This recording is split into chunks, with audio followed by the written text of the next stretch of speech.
بسم اللہ الرحمن الرحیم۔ محرم الحرام سن 1448 ہجری یعنی اسلامی تاریخ کا نیا سال شروع ہو چکا ہے۔ محرم الحرام سے اسلامی تاریخ کا نیا سال شروع ہوتا ہے،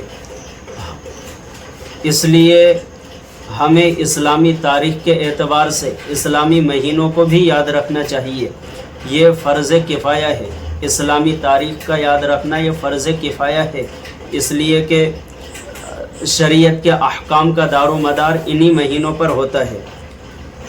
محرم الحرام کا مہینہ یہ ان 4 مہینوں میں سے ایک ہے جن کو اللہ تعالیٰ نے حرمت والا مہینہ بنایا، اور علماء نے یہ بات بھی لکھی ہے کہ ان 4 حرمت والے مہینوں میں محرم الحرام کا مہینہ یہ سب سے افضل اور قابل احترام مہینہ ہے۔ اللہ تعالیٰ نے اس کو اپنا مہینہ کہا۔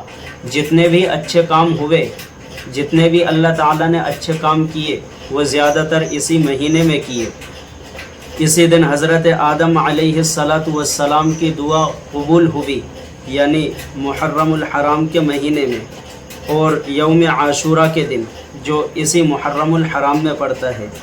اسی طرح اللہ تعالیٰ نے حضرت ابراہیم علیہ السلام کو خلیل بنایا اور ان پر آگ کو گلے گلزار بنایا، آگ کو ان کے لیے جنت کا باغ بنایا، وہ اسی دن بنایا۔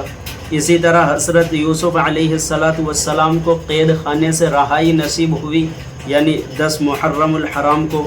اسی طرح حضرت موسیٰ علیہ السلام اور ان کی قوم یعنی بنی اسرائیل کو اللہ تعالیٰ نے فرعون کے ایک لمبے ظلم کے بعد اللہ تعالیٰ نے بنی اسرائیل کو نجات عطا کی اور فرعون کو دریا میں ڈبویا، غرقاب کیا۔ حضرت موسیٰ علیہ السلام پر اسی دن تورات نازل ہوئی۔ حضرت سلیمان علیہ السلام کو اسی دن بادشاہت ملی۔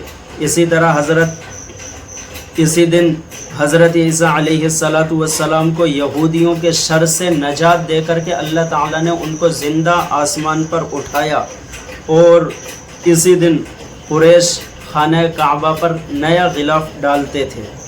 اسی دن حضور اکرم صلی اللہ علیہ وسلم نے حضرت خدیجۃ الکبریٰ رضی اللہ تعالی عنہا سے نکاح فرمایا۔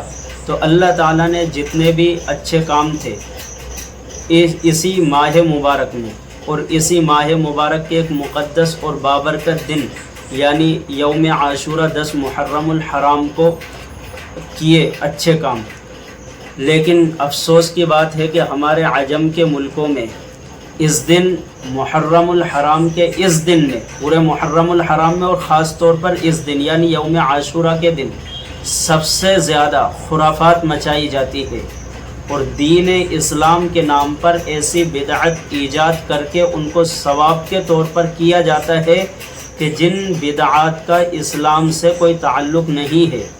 مثال کے طور پر تعزیہ بناتے ہیں، پھر ان کو لے جا کر کے دریا میں ڈالتے ہیں، اور بعض لوگ تو اس حد تک گر جاتے ہیں کہ ان تعزیوں کے سامنے سر جھکاتے ہیں، ان سے منتیں مانگتے ہیں، ان کو اپنا خدا سمجھتے ہیں، ان کے سامنے اپنی حاجت پیش کرتے ہیں، اور عجیب قسم کے خیالات کے اس دن حضرت حسین رضی اللہ تعالی عنہ ہمارے ان جلوسوں میں شریک ہوتے ہیں، اور اسی طرح نوحہ خوانی کی جاتی ہے۔ لوگ اپنے سر کو، اپنے سینوں کو، اپنے جسم کو خود ہی چھلنی کرتے ہیں، خود ہی تکلیف پہنچاتے ہیں۔ یہ اللہ تعالیٰ کی طرف سے ایک عذاب ہے، اس کی رحمت سے دوری کا ذریعہ ہے۔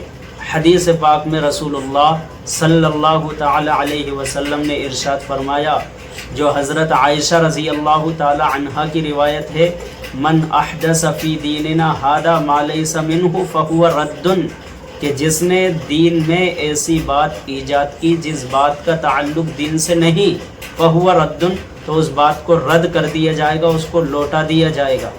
اس لیے جو لوگ غلط کام کرتے ہیں، شریعت کے خلاف کام کرتے ہیں، وہ تو غلط ہے ہی، لیکن جو لوگ ان کے غلط کاموں میں شریک ہو کر کے ان کے اس کام کو مضبوط بناتے ہیں اور ان کو تقویت اور طاقت پہنچاتے ہیں اور ان کی تعداد میں اضافہ کرتے ہیں، وہ بھی انہی کی طرح گناہگار شمار کیے جائیں گے اللہ تعالیٰ کے نزدیک، اس لیے کہ وہ ان کے اس برے عمل میں ان کی مدد کر رہے ہیں۔ حدیث پاک میں رسول اللہ صلی اللہ علیہ وسلم نے ارشاد فرمایا کہ جس نے بدعت پر مدد کی، من وقر صاحب بدعت فقد اعان علی ہدم الاسلام، جس نے بدعتی شخص کی تعظیم کی، اس کا احترام کیا، اس نے گویا کہ دین اسلام کو ڈھانے پر مدد کی۔ اس کی مثال ایسے ہے کہ ایک شخص نے خوب شاندار محل بنایا ہو، عالی شان محل بنایا، اب ایک شخص اس محل کو توڑنے جا رہا ہے، لیکن اس کے پاس میں اوزار نہیں ہے، گھن نہیں ہے، گیتی نہیں ہے، پھاوڑا نہیں ہے اس محل کو توڑنے کے لیے۔ اب ایک شخص نے اس کو اوزار دے دیے، گیتی دے دی، پھاوڑا دے دیا، گھن دے دیا کہ لے بھائی یہ اوزار لے جاؤ اور اس محل کو توڑ دے۔ اب اس محل کو توڑنے والا مجرم شمار نہیں ہوگا، بلکہ جس نے اس کو اوزار دیا، اس کی مدد کی، وہ بھی گناہگار شمار ہوگا اور وہ بھی اس محل کو توڑنے والا مانا جائے گا۔ اسی طرح جو لوگ بدعت کو ایجاد کرتے ہیں، پھر جو لوگ اس میں شریک ہوتے ہیں، تو یہ گویا کہ بدعات کو تقویت پہنچا رہے ہیں، مضبوط بنا رہے ہیں، یہ بھی دین اسلام کے ڈھانے پر اس بدعتی کی مدد کر رہے ہیں۔